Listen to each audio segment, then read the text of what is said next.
dalam rapat paripurna penutupan masa persidangan 5 tahun sidang 2025-2026. Dalam 2 bulan terakhir kita menghadapi berbagai perkembangan global dan nasional yang menjadi perhatian rakyat.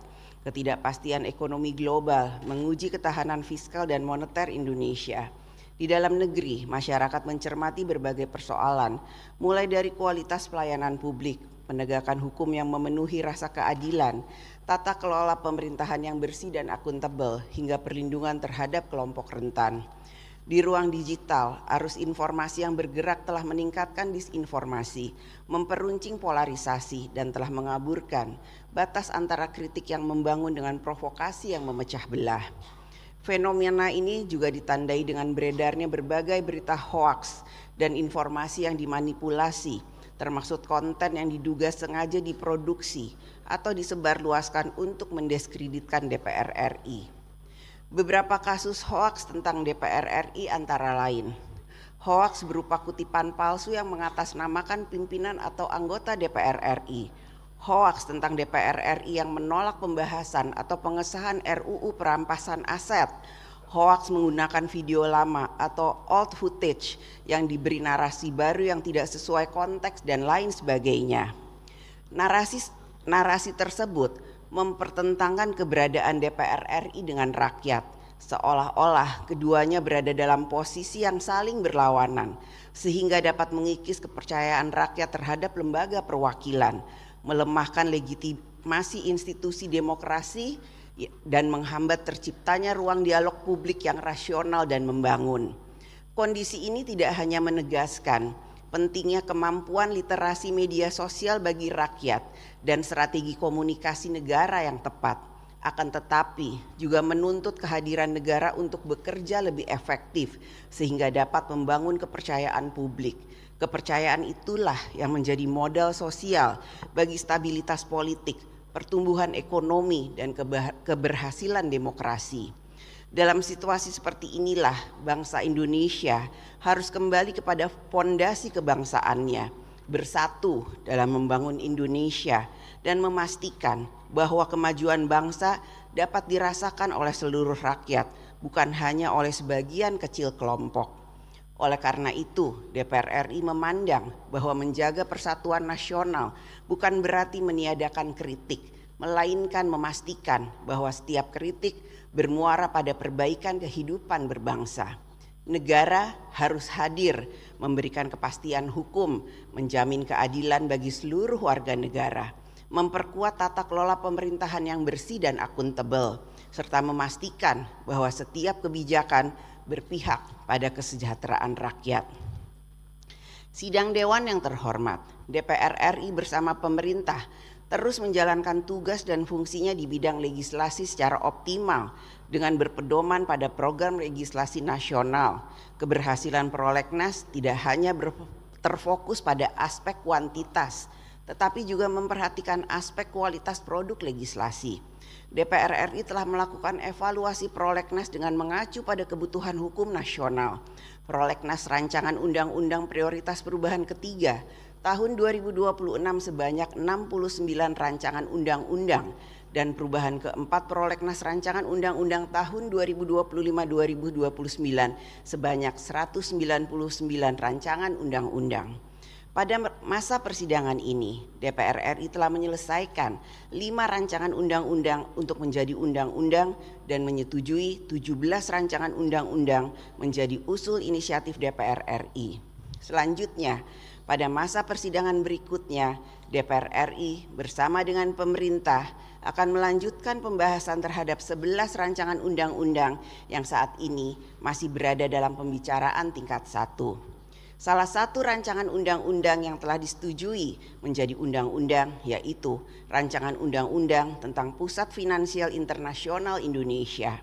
Undang-undang ini diharapkan dapat meningkatkan daya saing Indonesia sebagai pusat keuangan internasional serta menguatkan kontribusi sektor keuangan terhadap perekonomian nasional.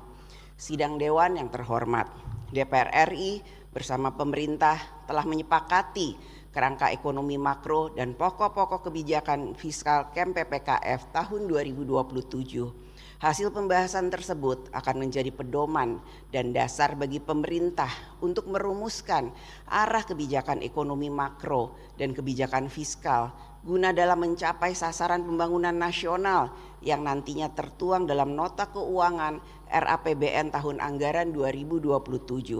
DPR RI menegaskan bahwa setiap rupiah yang dialokasikan pemerintah dalam APBN adalah amanah rakyat. Setiap rupiah harus kembali kepada rakyat, dirasakan manfaatnya dan dinikmati hasilnya oleh rakyat dalam bentuk kesejahteraan yang nyata bagi seluruh rakyat Indonesia. Dalam melaksanakan fungsi pengawasan pada masa persidangan ini, DPR RI melalui tim pengawas haji DPR RI telah melakukan pengawasan baik pada saat persiapan maupun pelaksanaan ibadah haji. Tim Was Haji DPR RI mendorong seluruh pemangku kepentingan untuk terus meningkatkan kualitas layanan haji demi kepuasan, keselamatan, dan kenyamanan jemaah haji Indonesia. DPR RI melalui alat kelengkapan Dewan telah melakukan rapat dengar pendapat terkait beberapa permasalahan yang menjadi perhatian masyarakat, antara lain 1. Penguatan program literasi digital masyarakat hingga ke pelosok daerah. 2. Anggaran gaji pegawai pemerintah dengan perjanjian kerja melalui kebijakan bersama antara pusat dan daerah. 3. Kasus penipuan jemaah umroh. 4. Antisipasi dampak El Nino yang berkepanjangan terhadap ketahanan pangan nasional. 5. Percepatan pembangunan infrastruktur perlintasan sebidang jalur kereta api, jalan raya, dan jalan setapak. 6. Evaluasi terhadap kebijakan perdagangan digital serta perlindungan konsumen. 7.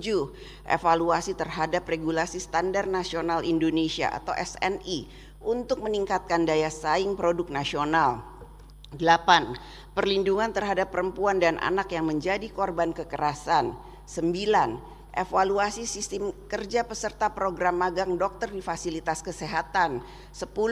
Evaluasi pelaksanaan sistem penerimaan mahasiswa baru atau SPMB. 11. Kesiapan pemerintah dalam membangun Pusat Finansial Internasional Indonesia PFII yang menarik investasi asing. 12. Reformasi tata kelola migas dan ketenaga listrikan secara menyeluruh untuk memenuhi kebutuhan masyarakat.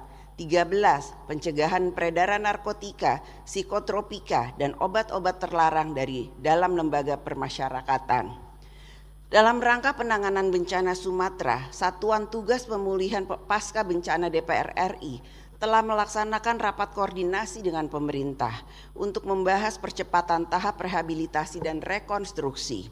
Pada masa sidang ini, DPR RI telah melakukan pembahasan terkait pemberian pertimbangan terhadap 1. Calon anggota Komisi Informasi Pusat KIP periode 2026-2030. 2. Calon anggota Komisi Penyiaran Indonesia KPI Pusat periode 2026-2029.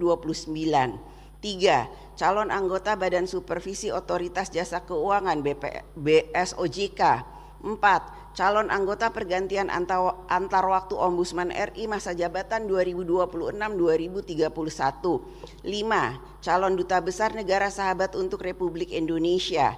6. Pewarganegaraan 2 atlet sepak bola. Sidang Dewan yang terhormat, dalam melaksanakan diplomasi parlemen, DPR RI melalui BKSAP telah melakukan serangkaian kegiatan diplomasi untuk penguatan peran parlemen Indonesia di kancah internasional. DPR RI telah menerima kunjungan delegasi dari negara-negara sahabat seperti Amerika Serikat, Perancis, Belanda, Jepang, Slovakia, Turki, dan Rumania, serta organisasi OECD. DPR RI secara konsisten mendorong kepentingan Indonesia dengan mempererat hubungan antar parlemen, memperkuat kerjasama internasional, dan membahas berbagai tantangan yang dihadapi masyarakat dunia. DPR RI juga menerima kunjungan Ketua Badan Pemeriksa Keuangan Australia atau EO. Kunjungan-kunjungan tersebut semakin memperkuat dialog, memperluas kerjasama, dan membangun saling pengertian dalam menghadapi berbagai tantangan global. DPR RI juga menerima kunjungan kenegaraan Perdana Menteri India yang merupakan momentum penting untuk mempererat hubungan persahabatan dan kemitraan strategis antara Indonesia dan India. DPR RI meyakini bahwa Indonesia memiliki posisi strategis pada kancah hubungan internasional. Sidang Dewan yang terhormat, atas nama pimpinan DPR RI, saya memberikan apresiasi atas kerja keras seluruh anggota DPR RI yang terus bekerja untuk mewujudkan harapan rakyat. Saatnya kita memasuki masa reses untuk menyapa, mendengarkan, dan menyerap aspirasi rakyat, menjelaskan tugas-tugas konstitusional yang telah dilaksanakan DPR RI, serta mempersatukan rakyat dalam semangat gotong royong untuk membangun kemajuan Indonesia. Saya mengumumkan kepada seluruh rakyat Indonesia bahwa mulai tanggal 22 Juli sampai dengan tanggal 13 Agustus 2026, DPR RI memasuki masa reses masa persidangan 5 tahun sidang 2025-2026. Jelajahi cara baru mendapatkan informasi. Download Metro TV Extend sekarang.